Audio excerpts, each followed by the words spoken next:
Dear students, welcome to the classes of Array Academy.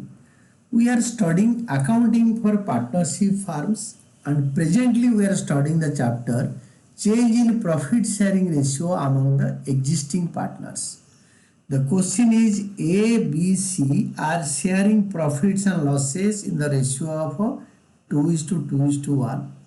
They decided to share profit with effect from WEF with effect from 1st April of the current year in the ratio of 5 is to 3 is to 2. Ratio change हो गया. They also decided to not to change the value of assets and liabilities in the books of account. यानी revaluation हो रहा है asset and liability, but जो balance sheet में जो नया बैलेंस शीट बनेगा उसमें पुराना वैल्यू में वो वैल्यूज दिखेगा. जैसे लैंड 5 लाख से 3 लाख हो गया, बट न्यू बैलेंस शीट में भी 5 लाख होगा, रिवैल्यूएशन भी होगा, प्रॉफिट नहीं बढ़ेगा. इस केस में एडजस्टमेंट एंट्री पास होगा. The book values and revised values of asset and liabilities are on the date of the change was as follows. Book value और चेंज वैल्यू दे रखा है. बोल रखा है कि रिवाइज्ड वैल्यू एसेट और लाइबिलिटीज का पुराने बैलेंस शीट में जो था न्यू बैलेंस शीट में वही होगा. उसके लिए एक एडजस्टमेंट एंट्री पास होगा और ये old values will appear in the new balance sheet also. Revised value है दे रखा है क्वेश्चन में, रिवैल्यूएशन बनेगा बट रिवाइज्ड वैल्यू अपीयर नहीं करेगा, पुराना वैल्यू में अब नया बैलेंस शीट बनेगा. इसके लिए सिंगल एक एडजस्टिंग एंट्री पास होगा. लास्ट में दे रखा है पास एन एडजस्टमेंट एंट्री. अगर एक एडजस्टमेंट एंट्री पास कर दोगे तो revised value new balance sheet में नहीं आएगा. तो देखो लिखा है एक रिवैल्यूएशन अकाउंट वर्किंग नोट में एक रिवैल्यूएशन अकाउंट बना दो. इसमें दे रखा है मशीनरी 2,50,000 से 3 लाख हो गया तो बाय मशीनरी 50,000 बढ़ गया. कंप्यूटर 2 लाख से 1,75,000 हो गया, 2 कंप्यूटर्स 25,000 डिक्रीज इन एसेट.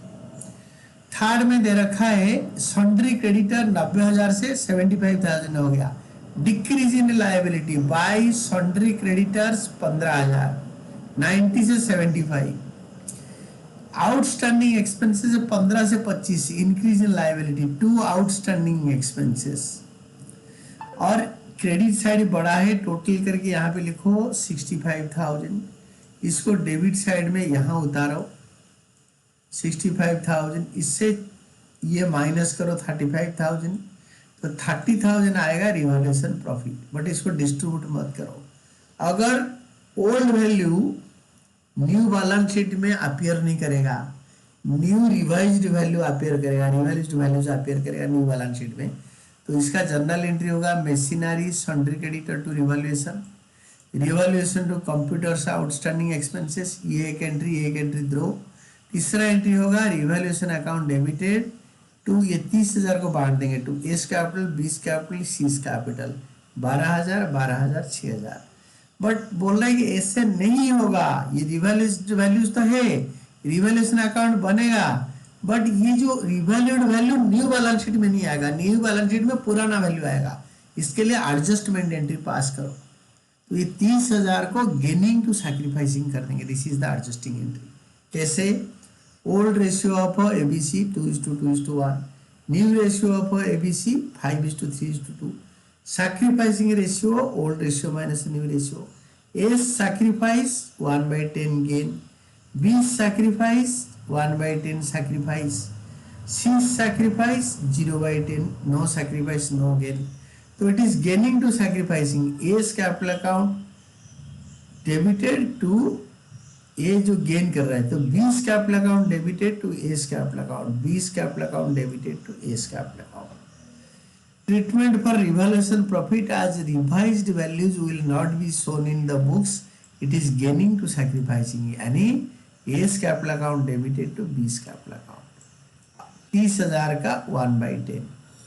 तो hence A will transfer यानी give 30,000 का 1/10 and B will get 30,000 का 1/10 3,000.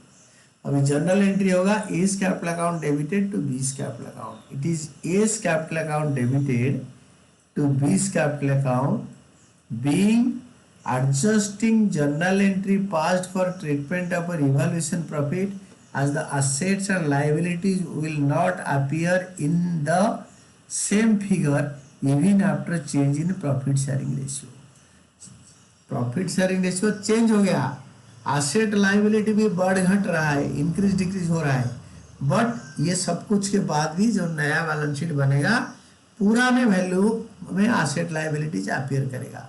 उस केस में ये एडजस्टमेंट एंट्री देना है A to B, gaining to sacrificing. Journal को टोटल करो and this is all about your answer.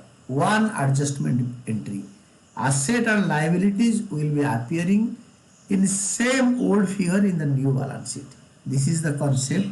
ये भी इधर लिखा हुआ है, इसको ध्यान से पढ़ना है, इसका कॉन्सेप्ट भी पढ़ना है और आपको अच्छी तरह समझ में आ जाएगा.